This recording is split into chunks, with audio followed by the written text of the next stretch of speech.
Request है, उन लोग को लाइफ लॉन्ग इम्प्रिजनमेंट मिलना चाहिए।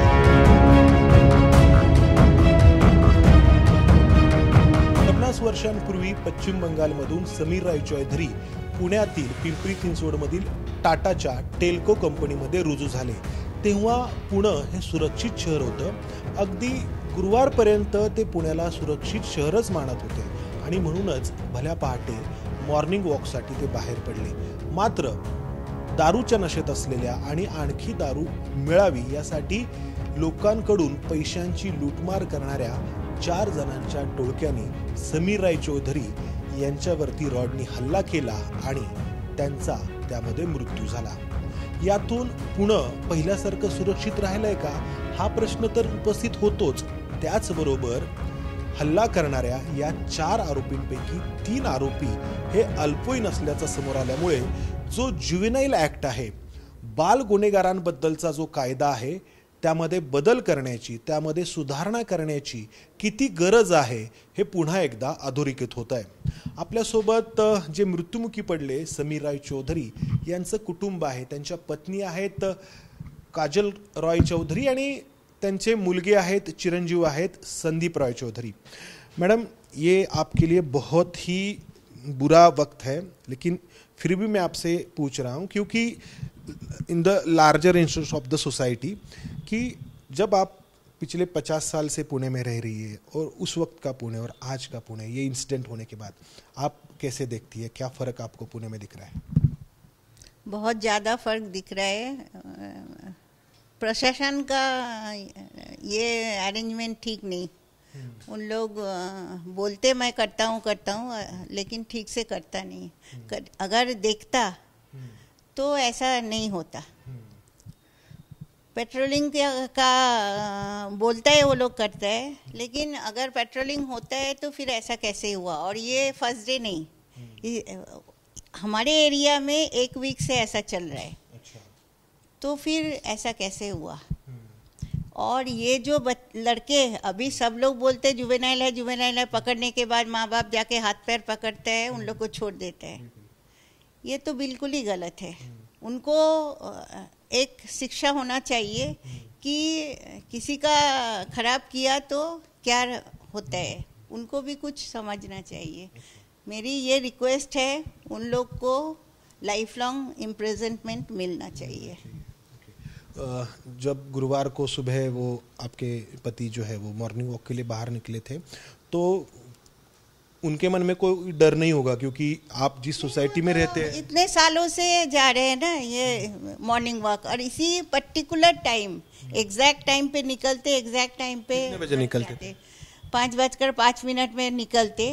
और अभी जिधर हुआ है वो हार्डली 10 मिनट या 15 मिनट। अभी उनका 3 महीने पहले बाईपास सर्जरी हुआ है तो इसलिए थोड़ा स्लो हुए होंगे। 15 मिनट में पहुंच गए जरूर। तो इस तरह से अगर दारू का प्रायोरिटी अगर इतना होगा तो फिर बच्चे के माँ बाप क्या कर रहे हैं और प्रशासन क्या कर रहे हैं? मुझे तो बिल्कुल ही इधर का प्रशासन पे अभी भरोसा चला गया। जो पुलिस का जो पेट्रोलिंग होना चाहिए, पुलिस का जो प्रेजेंस दिखना चाहिए, पुलिस का जो एक तरीके से हम कहें कि वहाँ पे एक पुलिस की डर भी होना चाहिए जो गलत काम करते, वो नहीं दिख रहा है। बिल्कुल नहीं, बिल्कुल नहीं। अगर पुलिस स्ट्रिक्ट होते तो उनको हिम्मत ही नहीं होता ना ऐसा करने के लिए। मैं नहीं बोल रहा है पर्टिकुलरली एक आदमी को पुलिस प्रोटेक्शन दे, ऐसा तो पॉसिबल नहीं, लेकिन कुछ तो ऐसा नियम होना चाहिए कि आदमी को अंदर डर रहे कि भाई मैं ये करने से मुझे पनिशमेंट मिलेगा। कैमरा लगा हुआ है लेकिन कैमरा का रिजल्ट क्या आता है मुझे पता नहीं। ऐसा तो अभी तक सुना नहीं कि कोई गलत काम किया तो उनको कैमरा से देख के पनिशमेंट मिला। आपको ये कब पता चला, किससे पता चला कि ऐसा ऐसा हादसा हुआ है आपके पति के साथ? वो तो मेरे लिए भगवान है, पेपर वाला जो हमें पेपर देता है वो तो मुझे 5:40 को कॉल किया, आंटी जल्दी आ जाओ, अंकल को कोई मारा है, बहुत ब्लीडिंग हो रहा है, आप एम्बुलेंस लेके आ जाओ। तभी मेरा बेटा भी वॉक पे था, वो तो खबर मिल के आया और मैं तभी क्या करूँ, समहाउ मैं मेरा नेबर को बुलाया। तब तक वो फिर से फ़ोन किया कि आंटी जल्दी आ जाओ, जल्दी आ जाओ। तो मैं उसको बोला आप लेके जाओ, मैं पहुंच रहा हूँ। तब तक पहुंच गया। मैं जाके देखा मेरी पॉइंट में है, लेकिन उस समय जो होना था एक्चुअली हो ही गया था, लेकिन डॉक्टर थोड़ी देर बाद डिक्लेयर किए। लेकिन तभी हो गया था। अच्छा, तो आप वहाँ पे पहुंची तो वहाँ पे वही वैसे ही पड़े थे या ले गए? नहीं, वो लोग ट्रीटमेंट इमीडिएट चालू किया, लेकिन मैं उनको जाके खाली हाथ पकड़ा तो मुझे लगा वो समझा, लेकिन गॉड नोज 1 सेकंड के लिए आँख खोला, फिर इतना ब्लड वोमिटिंग हो रहा है, इतना ब्लड वोमिट कर रहे हैं कि 2 बार ऐसा बहुत सारा किया, फिर उन लोग ने वेंटिलेटर पे डाल दिया। अच्छा, आपकी शादी को कितने साल हुए? 45 इयर्स। लास्ट वीक 7 जून को एनिवर्सरी हुई थी अभी? 7 जून। अच्छा, तुम्ही मराठी बोलता, संदीप रॉय चौधरी हे पुण्यामध्येच वाढले? नाम काजल नहीं, काजला। काजला आहे, ओके, बंगाली नाव आहे, ओके. तुम्ही पुण्यामध्येच वाढला, तर तुम्ही हे सगळं बदललेलं पुणे कसं बघताय? म्हणजे हे अशा प्रकारच्या घटना पुणे एका वेळी वॉज फॉर एकदम शांत पॅराडाईज. हां, पॅराडाईज, करेक्ट, पॅराडाईज होता. आता तुम्ही हे मारलं तर एक्स्ट्रीम आहे, पण म्हणजे you can see crime happening all the time. Road rage हे ते Pune is become like I know Delhi. Pune is तर काय नक्की बदललंय असं तुम्हाला वाटतंय? एव्हरीथिंग, इन्फ्रास्ट्रक्चर इम्प्रूव्ह झालंय, पण ते इन्फ्रास्ट्रक्चरला म्हणजे लोक एवढे बदललेत. I don't know is it because of the economy or what, पण लोकांचा ॲटिट्यूड फार बदलला आहे. अँड म्हणजे आता it is no longer a paradise, it is a commercial place to just make money, go home असं.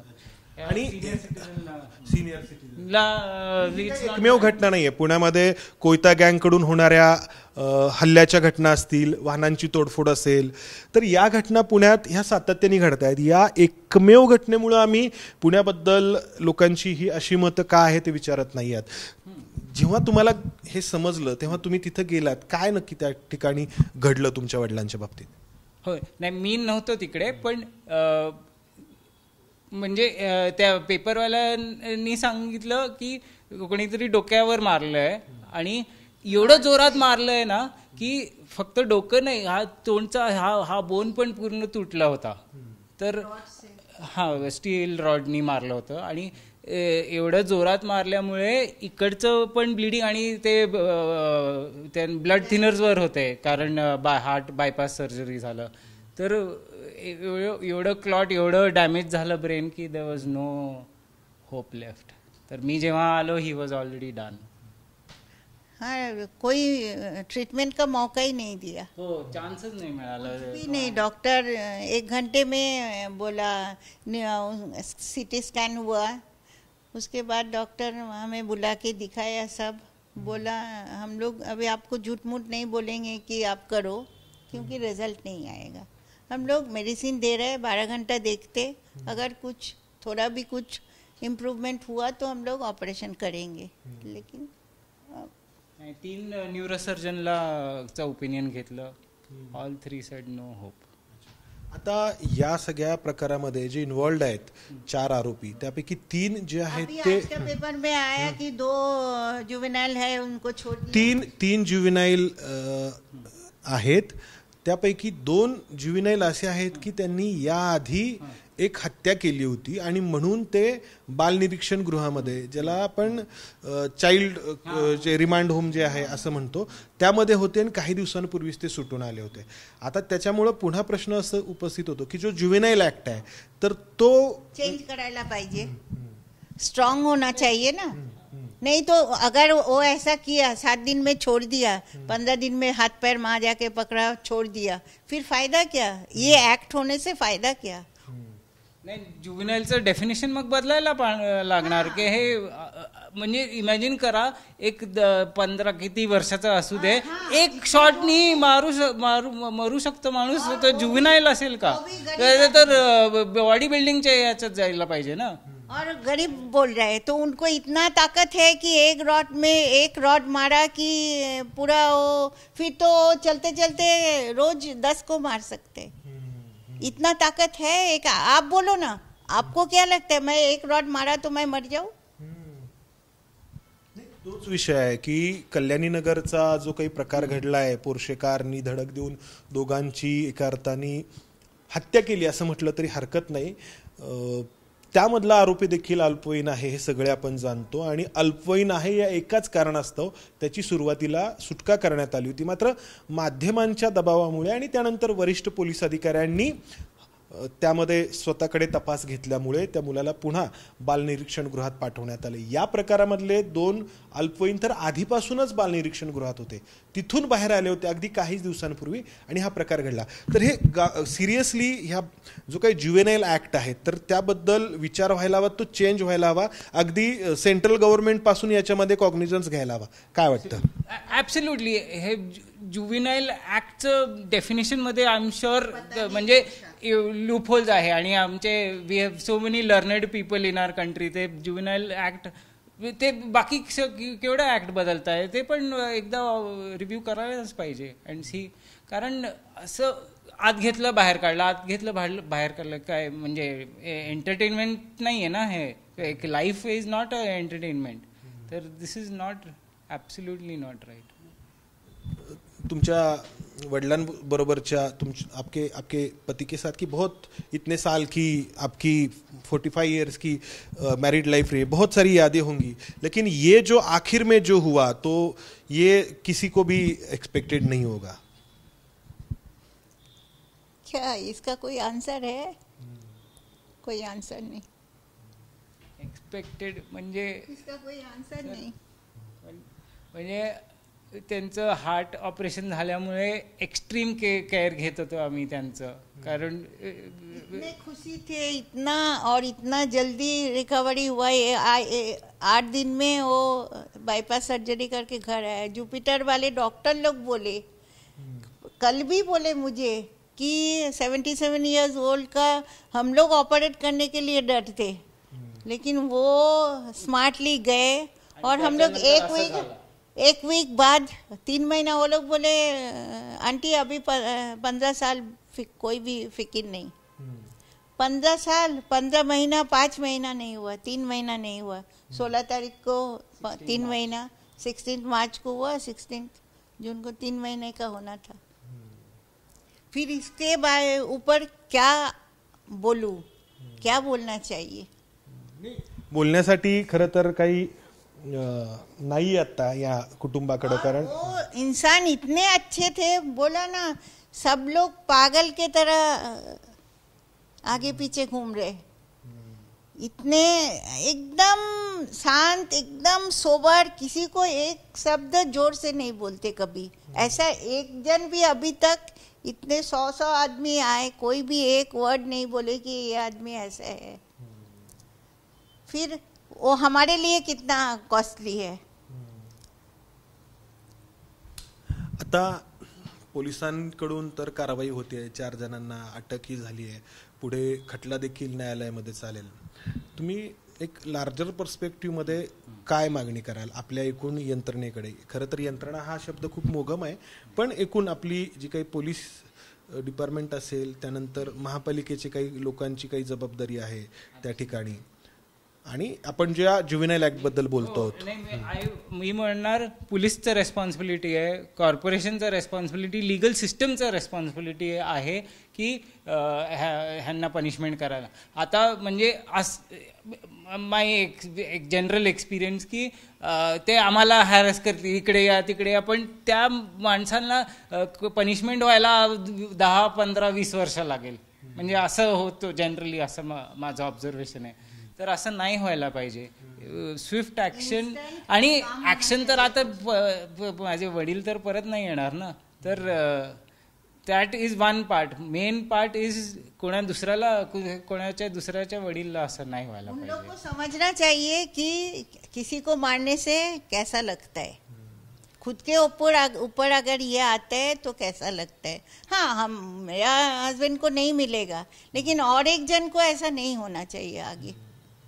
तो एक्शन स्ट्रांग होना चाहिए. एक्शन स्ट्रांग होना चाहिए. System change, action strong. Action strong होना चाहिए. आपल्या प्रिय व्यक्तीला गमावल्यानंतर इतर कोणाच्या बाबतीत हा प्रकार घडू नये यासाठी किमान आता तरी ज्या कोणी दखल घ्यायची आहे त्यांनी ती दखल घ्यावी अशी या कुटुंबाची मागणी आहे. मात्र जबाबदारी फक्त पोलिसांचीच नाही.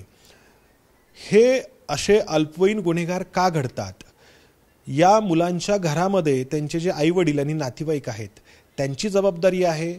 ही मुलं ज्या समाजात वावरतात त्या समाजाची जबाबदारी आहे. ज्या शाळांमध्ये महाविद्यालयांमध्ये जर ती शिकत असतील तर त्या शाळा महाविद्यालयांची जबाबदारी आहे. आणि असे प्रकार जर सातत्याने वाढत चालले असतील तर एक समाज म्हणून याबाबत फक्त पोलीस अँगलनी नाही तर एक समाज म्हणून या सगळ्या प्रश्नाकडे पाहण्याची आणि त्यावरती उपाय योजण्याची गरज आहे. तर हे जे प्रकार आहेत आणि यामुळं अशा निष्पाप व्यक्तींचे जे जीव आहेत ते जाणं आपण थांबवू शकू. आणि महत्त्वाचा मुद्दा जो आहे ज्युव्हेनाईल ॲक्टबद्दलचा, जो अतिशय गांभीर्याने फक्त बोलण्यापुरता नाही तर आपल्या संसदेने, आपल्या केंद्र सरकारने याबाबत दखल घेण्याची गरज आहे. कारण सातत्याने हे प्रकार घडत आहेत. या अल्पवयीन म्हणवणाऱ्या मुलांकडून अपघात आणि हत्या असे प्रकार घडत आहेत आणि फक्त अल्पवयीन आहेत या कारणास्तव ते बाहेर येत आहेत आणि पुन्हा अशाच घटनांना ते कारण ठरत आहेत. कॅमेरामन अमोल गवाळेसह मंदार गुंजारी, एबीपी माझा, पुणे.